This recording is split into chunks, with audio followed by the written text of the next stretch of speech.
They say fate has a strange way of bringing people together, sometimes in churches, sometimes in war zones, and sometimes in the middle of nowhere. On the morning of March 14, 1986, a U.S. military transport aircraft carrying soldiers, supplies, and a few civilians vanished from radar over the South Pacific. There were no distress calls, no emergency signals, just static, silence, and an expanse of endless blue. For 3 days, search teams scoured the region, hoping for a miracle. What they didn't know was that the miracle had already happened. Among the wreckage drifting across the ocean, 2 survivors clung to life. 2 souls who couldn't have been more different. Captain Daniel Hayes, a battle-hardened soldier who'd seen the worst of humanity, and Sister Margaret Reed, a nun who'd devoted her entire life to faith, prayer, and mercy. Their worlds had never meant to meet, but destiny doesn't ask for permission. It forces collisions that test what we truly believe in. Before we dive deeper, let us know in the comments where you're watching from. We'd love to hear from you. And don't forget to hit that subscribe button so you never miss any of our upcoming videos. When the waves finally calmed, Hayes awoke to the sound of seagulls and the taste of salt in his mouth. His head throbbed. Around him, metal debris bobbed in the water. He dragged himself onto a broken wing floating nearby, coughing out seawater. That's when he heard it, a faint cry, fragile and desperate. Just a few meters away, Sister Margaret clung to a torn section of fuselage, her white habit darkened by oil and blood. Without thinking, Hayes pushed toward her, each stroke a fight against exhaustion. He grabbed her arm just before she slipped beneath the surface. "Hold on," he gasped, his voice raw. She opened her eyes, weak but alive. That moment marked the beginning of a story neither of them could have imagined, one written by survival, faith, and human will. For hours they drifted under a burning sun. Hayes scavenged anything that could float, a suitcase, a metal box, a piece of rope, while Sister Margaret prayed under her breath. He was irritated at first. In his mind, prayer wouldn't keep them alive. It wouldn't bring a rescue team. "You think God's listening out here?" he muttered, his voice cracked with salt and cynicism. She didn't answer. She simply smiled, whispering something about faith being the last thing you lose when everything else is gone. He didn't understand it then, but her words would echo in his mind long after that day. By sunset, the current pushed them toward a dark silhouette rising in the distance. An island. Hayes's instincts kicked in. He tore fabric from a seat cushion to make a crude paddle, forcing their wreckage toward the shore. Every muscle in his body burned. Every wave tried to pull them back. But somehow, they made it. When they collapsed onto the sand, both too weak to speak, the ocean washed over their feet as if reclaiming what it had spared. For a while, they just lay there, strangers united by nothing but circumstance and breath. Hayes was the first to stand. He scanned the jungle ahead, eyes narrow, tactical. His training took over. Find shelter, find food, survive. But when he turned, he saw Margaret kneeling in the sand, her hands clasped, eyes closed. She was thanking God for their survival. "We're not saved," Hayes snapped. "We're stranded." She looked up calmly, replying, "Then he must have a reason for that too." It was the first of many times they'd clash. The soldier who trusted only what he could see, and the nun who believed in what she couldn't. As daylight faded, they built a fire using broken parts of the wreckage. Hayes sharpened sticks into spears, scanning for signs of movement. The island was silent, too silent. No birds, no rustling, just wind. He told her to stay close, but she wandered toward the tree line, eyes drawn by the sound of dripping water. "Fresh water," she called softly. Hayes followed, irritated but intrigued. They found a small stream, clear and cold. It was the first good sign since the crash. "Maybe your prayers did something after all," Hayes said, half smiling. Margaret didn't answer. She just filled a canteen and handed it to him. That night, Under a canopy of stars, they sat by the fire. Margaret hummed a hymn, quiet, steady, unshaken. Hayes tried to ignore it, pretending to check their supplies. But something about her voice calmed the noise in his mind. The chaos, the guilt, the faces of men he'd lost, all faded for a moment. He didn't believe in divine purpose, but in that moment, he couldn't deny there was something about her presence that made him want to survive. As the wind picked up, Hayes heard movement from the jungle, a distant rustle, slow and deliberate. He froze, motioning for silence. Margaret's eyes widened. Something was out there. The fire crackled softly, shadows flickering across their faces. Hayes gripped his makeshift spear, every muscle tense. The sound came again, closer this time. And then nothing.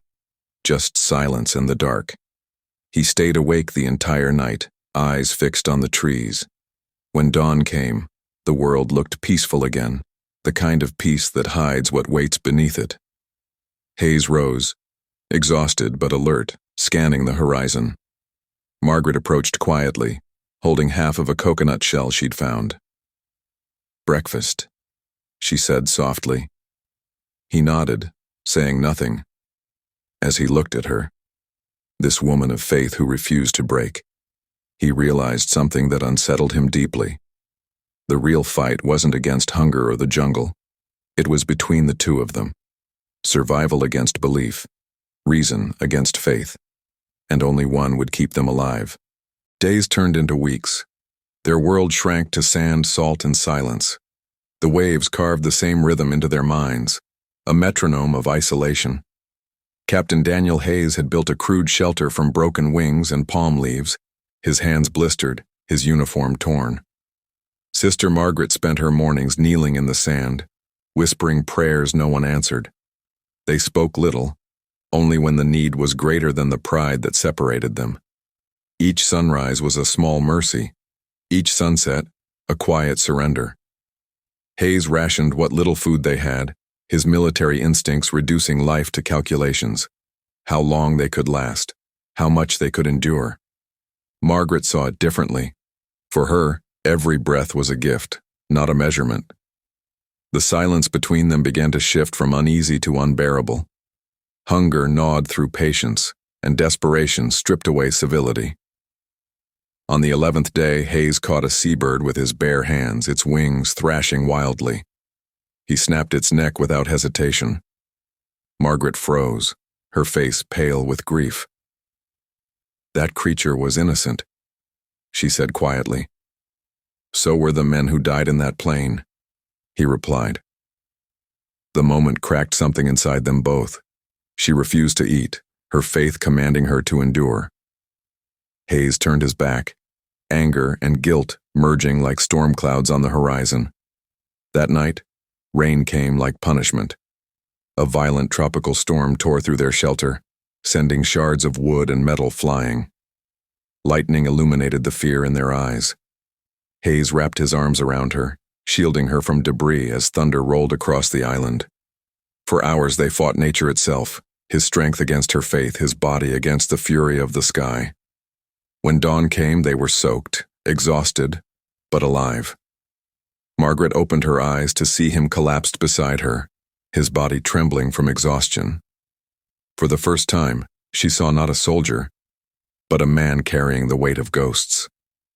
Days later, while searching for dry firewood inland, Hayes stumbled upon something that froze him in place. A second wreck, half buried in vines and rust. Inside, he found the skeletal remains of another soldier. The dog tags read a name he recognized, Sergeant Cole Matthews, a man from his last mission. Hayes fell to his knees, his breath uneven. The jungle seemed to close in, memories of gunfire and screaming flooding back. Margaret found him there, clutching the tags like a confession. He looked at her, eyes hollow. "I left him behind," he whispered. "We were ambushed. I made it out. He didn't." Margaret didn't speak.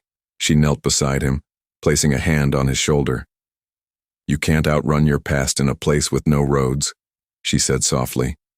Her voice wasn't judgment, it was mercy. For the first time, he let the tears fall. The island, silent witness to their unraveling, seemed to breathe with them.